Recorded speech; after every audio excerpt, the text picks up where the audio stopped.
Hey everyruby! These past few months I've been sharing some of the early illustrations I've made for The Rise of Nevedora, an illustrated novel project I've been working on for the past 5.5 years.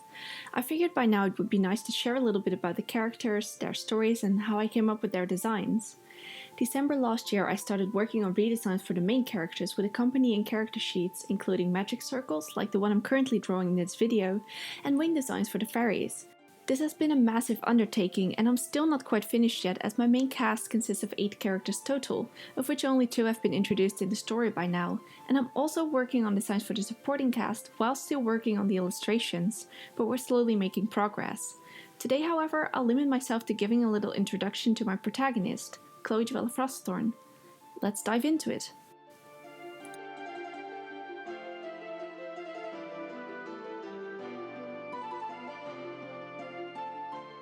First things first, this is not actually the final design for her main outfit. In fact, I made this pair of matching outfits for her and Alex with the sole purpose of matching their aesthetics in Chapter 3.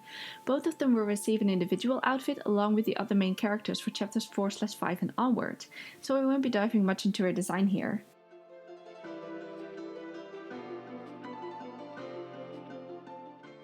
Now that that's out of the way, let's briefly summarize her story arc without spoiling anything.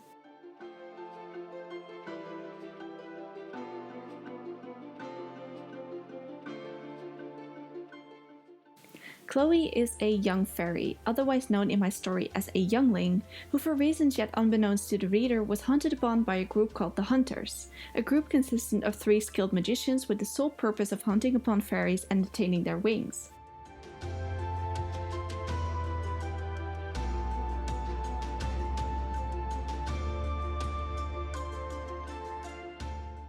About a year prior to the first chapter of the story, the Hunters found her on a planet in the Terran system, known in human tongue as Earth, and came very close to capturing her and ridding her of her wings before she somehow ended up in the realm of magic, with little to no memory of how she got there in the first place.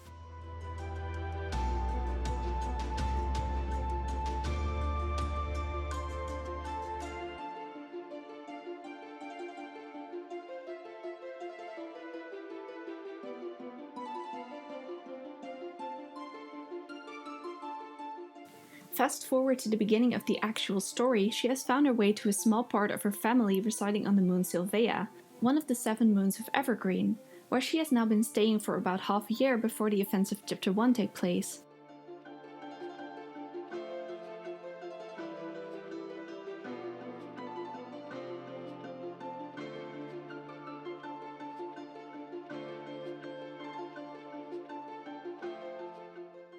Her cousin Violet and her friend Alex from the nearby planet Bythrid will be leaving for the academies of the Realm of Magic in about a week. Unable to access her magical powers, however, it seems Chloë will be unable to come along for the journey and will be left behind on her own, plagued by a recurring dream showing her the events of the day she was overmastered by the Hunters over and over again, and a growing doubt about her past.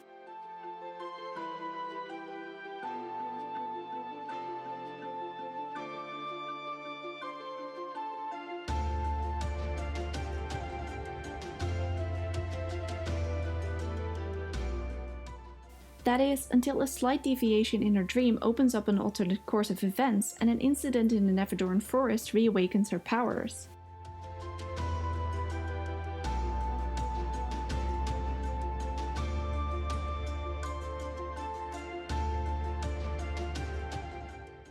Violet and Chloë end up tagging along with Alex and their father Charlie McCannis, who is one of the professors teaching at Bethren, one of the 4 major academies of the realm.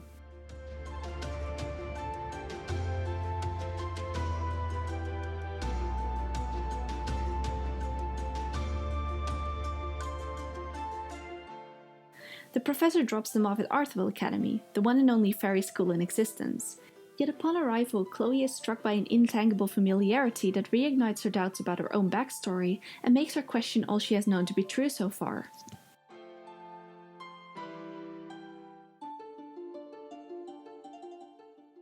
And that's where I'll leave it for now. If my rambling about my protagonist has somehow caught your interest, the first 2 chapters are currently up and readable on Wattpad, and I'm slowly but surely updating the 3rd chapter as well.